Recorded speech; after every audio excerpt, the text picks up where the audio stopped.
Hey guys, welcome back to Keys to the Cosmos. I know it's been a while, and I'm not even going to try and make excuses other than my usual busy schedule that, everyone's busy.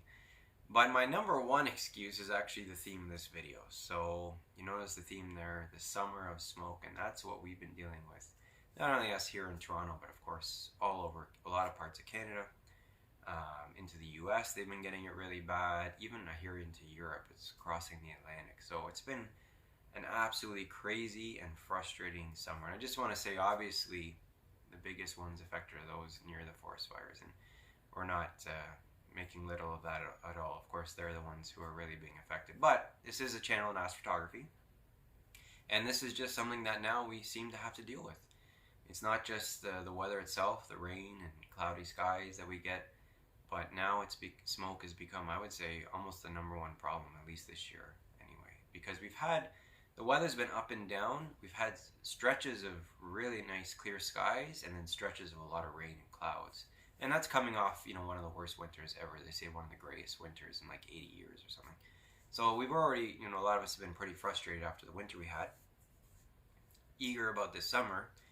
And of course now this is what we're dealing with. But the smoke has been a real challenge. And this has been something new because we've had it before in the past, but never like this, never multiple stretches where it would come and then leave and then return again. And we've had weeks of it here in Toronto, and I'm sure many others have as well. So I thought I'd make a video about sort of how I've been dealing with it, in addition to, of course, of a very busy schedule this spring, and trying to stay enthusiastic with astrophotography, because it's tough when you're not out for large stretches and then you're finally free, you have time, and it's a clear night and you go out and you can't see a thing because of the smoke, and that's what we've been getting here a lot. So I want to talk about two things I've been doing. One is reprocessing, which obviously we've talked about before, and many people do that, nothing new. But also how I've been kind of calling this as well the year of adding on to my existing photos to hopefully create even better ones. So I just want to make a video where I'm going to update some of the work I've done, and to show you, if you're new to this hobby, how both can be advantageous, not only improving your work, but also keeping you, enthusiastic about astrophotography during these tough stretches, and when it can be a little bit disheartening. So a couple of chances I had to do some reprocessing. I'm not really big on that. I don't do a lot of it. I especially don't post a lot of it on Instagram. I might do a little on my own. But there's always, we all have targets that we put a lot of time and work into. Maybe even for us, it was a lot of integration time. We were never really happy with the result, given how much time that we put into it. We felt like we left a little there, that data should have given us more. We didn't really reach the full potential of it. And one of those for me was actually my longest image to date. It still is my longest image to date, which is my PacMan Nebula. Now, I won't get into, I've made videos on before, all the history. I've shot this a couple times. Both times are pretty terrible. The first time was very early on. Second time I was dealing with smoke, not as bad as it was now, but I remember the 2 nights or 3 nights I went out, it was pretty bad, but that's not an excuse. It's just terrible image. I didn't know what I was doing. The last time, which was last year, I was quite happy with it. Again, I got 15 hours, my longest image to date, but there was still just something about it that just wasn't quite right. When I went back and looked at it a few months later, and you've seen other people's images, I just still wasn't happy. The middle didn't have the detail it should. I was happy with the colors and all that, but I just always kind of bothered me. So when I had some time, we had a real rough stretch there, I went back and reprocessed it, and I'm glad I did. So here's the updated image. Hopefully now you can see them side by side.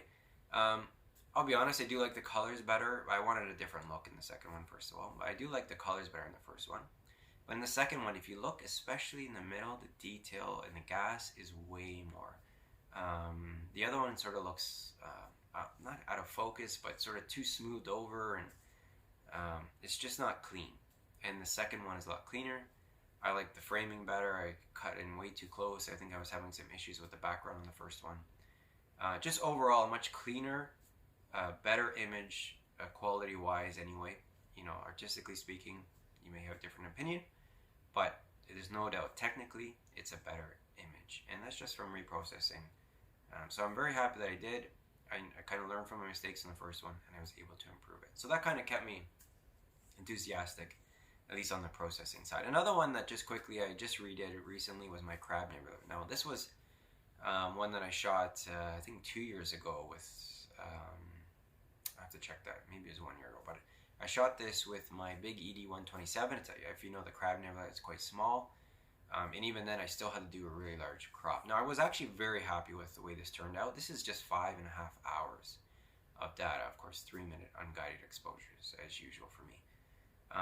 And I got some kind of crazy colors, which was cool, and I was happy with it. But I thought, you know what, it's been a year or whatever, let's revisit and see what we can do. So I went for, again, like the PacMan, a more natural color, and I wanted to get a little more, see if I get a little more detail, clean up the background a little. And so here's my most recent version. Again, this is still 5.5 hours, but I'm much happier with this. I think this is much better, again, technically better, much better quality image. Now whether you agree with the artistic side of it, the colors, I mean, that's a matter of opinion, but there's no arguing again that this is a much better, cleaner, technically sound image, especially for 5.5 hours.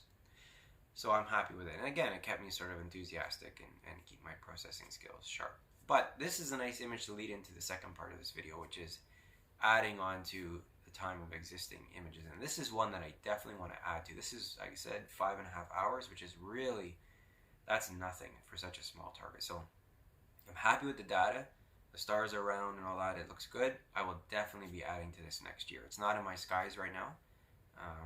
But when it is again next season, I will definitely be adding to this. Hopefully get another 5, maybe 10 hours and see the difference. Maybe do a video on the difference between 5.5 hours and maybe 10, 15 hours and see what I can get.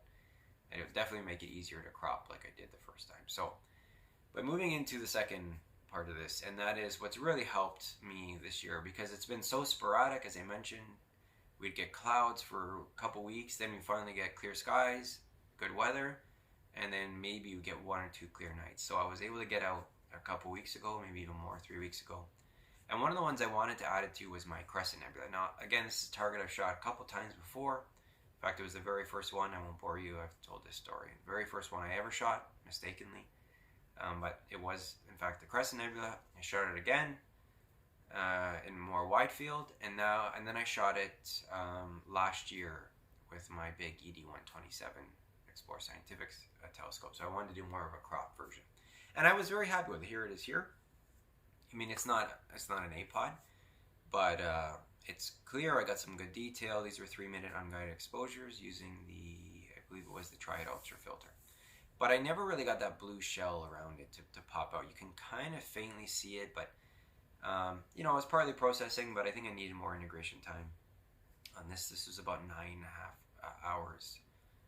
So, oh, sorry, 8.5 hours. So not a ton for, you know, those who've been doing astrophotography for a while. But overall, I was happy with it. But I wanted to try to get more of that blue shell. So I finally had a night, and I knew I wouldn't have another one for a while. So I went out and said, instead of starting a new project, why not add to what I already have? Plus, it was that time of the year where the summer targets are just starting to appear. So I went out and I shot another, I guess it was about 5 hours or so of data. And so I put it back all together again. I got 13 hours now of 3-minute unguided exposures, and here was the result. Now, it's not like crazy drastic, but it is definitely better. Again, more technically sound image. You can definitely see more of that blue gas. It's not as good as a lot of the one-shot color camera images where they're shooting 03, you know, with an 03 filter to get that blue gas. But for my skies and you know, shooting with a one-shot color camera, I'm happy with the results. So it was nice. I was able to get out just one night, 5 hours, go home, process it, and I have a new image. Now, it's of course not a new target, but it is a new image. And you know, it kind of got me onto something. I thought, well, maybe I'll do this a little bit more if this weather keeps up. Of course, the smoke came back. Wasn't able to get out for quite some time, and it finally cleared, and we got a clear night on top of that. So I was able to get out again just a couple nights ago. And again, kind of waiting for some of the more later summer targets. So I thought, well, why not go out and add to my Eastern Veil Nebula? Another target I've shot a couple times before. First time was Bruto, but that was very early on. Shot it again. I shot the excuse me. I shot the Cygnus Loop, kind of leaving out the Eastern Veil, shooting the other bottom half of it. But I wanted to return and shoot just the eastern veil. So I did that last year, and I shot with my Takahashi. I was able to get out and get 9.5 hours of eastern veil, and I was very happy with this image. The background's a little too blue, but I got a good amount of the O3 in there and pretty good detail on the gas. Overall, it was, pretty happy with it, especially compared to my last two tries. But I thought, well, why not add to this and see what we can get? Let's get into the double digits and see if it improves. So I got another 4.5 hours the other night, and I stacked it all up and reprocessed it, and this is the result. So again, not like night and day difference, but definitely an improvement. The background's better, more natural looking. I got better detail, a little bit finer gas all around it, more O3, just again cleaner, more technically sound image. And I was very happy again to be able to go out and turn around a couple days later and have a new image to not only post on Instagram but for myself and to be able to make a video. So this has really helped this challenging time where we've had just the most frustrating stretch after, as I mentioned, such a terrible winter, and then coming in looking forward to summer so much, and then just so frustrated with this smoke. But I found that adding to data has been really helpful in keeping me enthusiastic, and that's a good tip for anyone. As I mentioned, if you get some out on it, you start an image or you start a particular target, things happen, you get busy, you get terrible weather, keep that data. You can always add to it as long as it's quality. Make sure quality over quantity always, because quality you can always add to, whereas if it's just about getting as much as you can and it's not that great, as you get better at this hobby, you're going to look back and think, well, that was a waste. That's no good, that data anymore.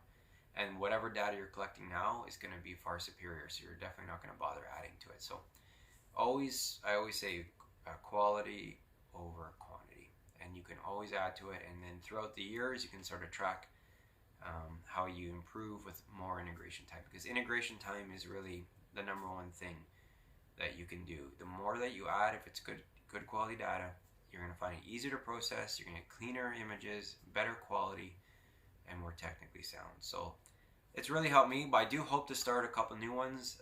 Well, not new, but at least start new data on one in particular is the Helix. I've shot that one before, but this was with, I think I shot that with my Sharp Star.